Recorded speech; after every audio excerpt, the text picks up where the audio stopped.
We are live, Mr. David Pisarski. Hey. How are we doing? What are we doing here? We are putting some shims to bring the level closer to the same where our hatches are going to land. So we put angle on top of here, top of the bulkhead. We put an angle on top and rivet it, and then we put an angle underneath. But when the doors hatch, we noticed a little bit of flex, so we're just putting a piece of plate, aluminum, strip aluminum. Gonna put a little bit of silicone on the bottom of it, and then clamp it and pop rivet in place, keep the noise down, and also keep the doors from flexing. Nice. Just be a little more support. So we're pretty much just tidying up the finishing touches on all the framing for the custom wood deck for the most part today, right? Yep. Very cool. What's up, everybody? Scott, Jared, Mr. William Fleming, AZ is in the house. Sorry about that. Dave's a snapper. He's got a short temper. Can you blame him having to deal with me all day, every day? Just clumsy. So yeah, it might not look like we've accomplished a whole lot. We've been at it since about 9 o'clock this morning. What's up, Chris? But it's just a lot of time-consuming detail work. You can see all these little custom flanges here to mitigate that problem of the wood deck potentially sat in those spots without support. What's up, Rich? What's up, Zach? Hey. Well, all you guys stuck in this all-time record blizzard can hopefully live vicariously through us. It's about 68 to 72 degrees probably right now. Yeah. Mr. David's in a t-shirt and shorts. It's winter gear. It's winter gear. But anyways, we've got 2 or 3 coats now of the polyurethane sealant that we've been using to weatherproof the wood deck from the elements. Nice glossy finish. You can see all the deck components here. Kind of finishing drying. Still slightly tacky. Trying to take advantage of this beautiful California sunshine. That is the back deck there. Those are the latch holes. This will be the hinge side. This is where the plumbing for the bilge pump and the outflow for the live well. This is the main storage hatch. This is the smaller storage hatch up towards the bow. And of course, here's the custom fabricated bow piece, all pretty much one unit. Pretty cool to watch Dave actually use his woodworking skills and experience to pretty much turn these little flanges, use some fiberglass reinforcement, wood glue, put it all into one solid piece, really. Going to be quite the platform, chucking big baits, little baits, freshwater bass, saltwater bass, and by the time we get the custom sea deck back in a couple weeks, should be quite pleasing to the eye. Here's one of the other. This is the actual live well lid. It's got a little mahogany trim on it, so that's going to be exposed. Sea deck will sit on top of that. What's up, Jason? North Carolina. What's up? What's up? Fishing is dope. Kevin Lim, how you doing? We're gonna probably finish up the plumbing for the bilge system, plumbing for the live well system tomorrow with Kelly Puppo, the Bass Wizard, if the scheduling allows us to. Working on another little surprise and upgrade for this boat with a surprise guest. What's up, Sean? How you doing, brother? But this is a pretty cool piece, huh? Yesterday we showed you guys the template for the faceplate that we're using to kind of close off that bow section. So we're gonna hide all the wiring up behind that faceplate for the trolling motor, for the Garmin that's gonna be sitting up there, and wiring everything to that 6-panel switch. That switch comes with a built-in circuit breaker so we can keep everything nice and safe. Have everything at my controls. What's up, Aaron Savage? Hey, yo! And you can see kind of the outlay here, or the layout of the incredible framing job here. This is all masterminded by my good friend Dave here. What's up, Rick? Yeah, man. I can't believe how you guys deal with the cold where you guys all are from. You guys saw me when I was at Susquehanna fishing tackle. I was indoors and wearing 3 sweaters. What's up, Lou? Hope you guys are enjoying the build, man. Things are coming together. We figured out a solution to mount that Panoptix live scope trolling motor, and everything's kind of a mess right now. I've been rummaging through this stuff here. Here's the basic quick release mount for the Garmin. Now I'm showing you guys the live scope transducer, and because of the way these Altera and Tarova trolling motors stow and deploy, it poses a problem because it gets fed through this little motorized block. So now you got clearance issues and all that stuff. So to figure out a way to properly mount this live scope so I can point this thing at a potential teener or personal best chasing down my swim bait on my Garmin unit, we had to find a custom fabricated mount. But we got that ordered today, so that should be on its way here to the West Coast. We'll see how that pans out. We'll let you guys know if that becomes a real viable solution. But yeah, man. Rick, you can buy the Megabass M4.0s right now through the Hookup Tackle. What gauge aluminum are we using for the frame? What is the gauge we are using? It's 3/16. 3/16. 2 by 3/16. Gotcha. And I've probably spent, I don't know, we've gone there, what, 3-4 times?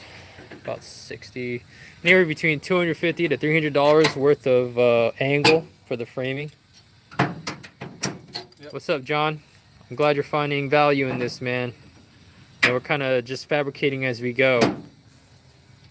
But if you guys can find some good insight for your own custom rebuilds on your Gregors and similar boats, that would be awesome.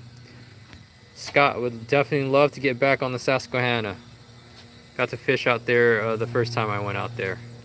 But yeah, Jason, you already know Panoptix is that, and that's Panoptix live scope is even more next level.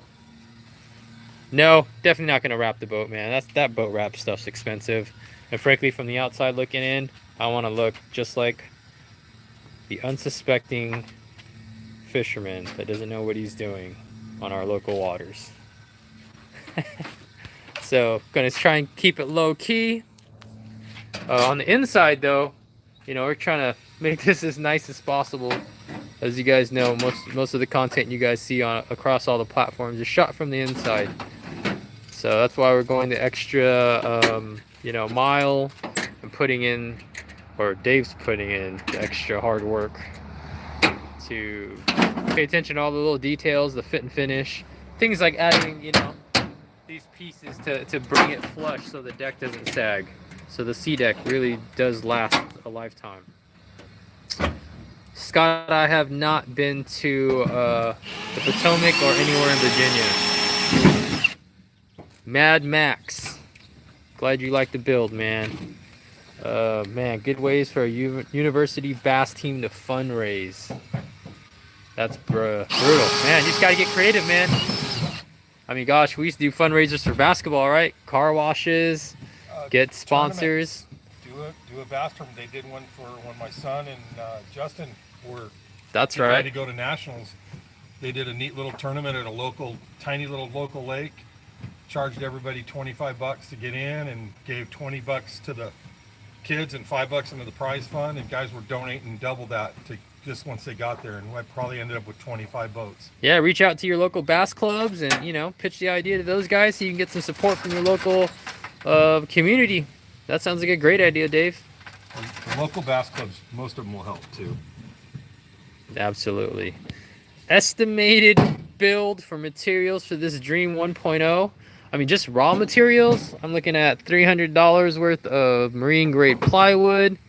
Probably, I don't know, how much is that polyurethane? Do you remember, Dave? Oh, $50. $50 for the sealant. Like I said, about $300 for the framing. So if you wanted to do a real basic build and just call it good there, You're looking at, you know, 500 to 700 bucks depending on how good of a deal you can get on sourcing your material. But yeah. Well, Cooter, I don't really need to do any further sound dampening on the aluminum floor because this whole thing is getting C-deck. 6 millimeters of cushion. And, you know, I run a pretty tight ship. I don't let people drop pliers and such on my boat anyways. So, anyways. Yep, Stealth is the name of the game in this platform. Really excited to actually do some serious fishing out of this thing. So really, this is just an example, guys. Like, you don't need to have $100,000 boat to chase your dreams. Really, the boat doesn't make the fisherman. It, you know, but it can obviously help if you know what you're doing. But something as simple as this Craigslist Gregor, you can find these gems all over the country for a really good price most of the time. You know, a little time and effort and investment and some good friends with some know-how, and you can have yourself a really stable, safe, effective fishing platform here. This is really why I want to document this whole build. All right, Zach, thanks for joining us, man. Have a good night. But it's been fun. This is a welded boat. That's why I went with the Gregor this time, Max. My first boat was actually a riveted 14-foot Balco, and especially the older boats, they start leaking. So I went with the Gregor this time. So hopefully we'll keep some more water out of the boat, especially with all the toys we're going to be putting on this thing. We're going to pretty much max out this frame. So I wanted to go with the welded boat this time. But yeah, that's today's updates. So stay tuned, guys.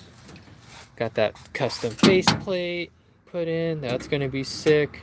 Also add some nice rigidity. Takes a lot of stress and pressure from that heavy trolling motor up there. Let's see. John, this custom Pacific trailer is probably the one thing I'm hyped on than anything because, you know, I got away with a really crappy trailer on my first rig, and I don't know how I never blew out an axle or a bearing. I did flip it a couple times because it was sketch and I was an idiot. But you know, this Pacific trailer is pretty beefy, man. It tows like a dream. A nice wide base, made in the USA. Those guys really came through for us, and I think these retail for about $1,200 to $1,300 for a brand new trailer. So Kevin Lim, Fred Hall show this year. Stay tuned, brother. We're working on it. Good possibility. But yeah, you guys stay tuned. We're gonna have more updates as we go, and I hope you guys don't mind these live style update videos. Literally, it takes me 15 minutes to tell you the exact same thing I want to tell you, but with a lot less production, obviously. Yeah, you see? Lack of production. Awesome. Hey, congratulations on the first boat, Aaron. I mean, honestly, man, I'm reliving those feelings I had when I got my first aluminum boat. Paid 250 bucks for it on Craigslist. It's full of pine. I don't know how I got that thing home with that trailer it was sitting on, but I did, and I couldn't wait to get it out fishing. And I was just as excited that day as I was the day I picked up my current dream machine. Bantam versus Metanium, man, I really like that Bantam. So you guys have a great evening. Thanks for tuning in. We'll try to keep you guys updated as we go. Looks like we got some batteries coming in the next couple days. We got nav lights, we got the hydrowave, a couple other miscellaneous electronic items coming in. Got the foot pedal for that trolling motor, like I said, the mount for the live scope, transducer, contemplating a second graph. We'll see where this ends up. You guys have a great evening. Appreciate you guys tuning in. Comment below, like, subscribe.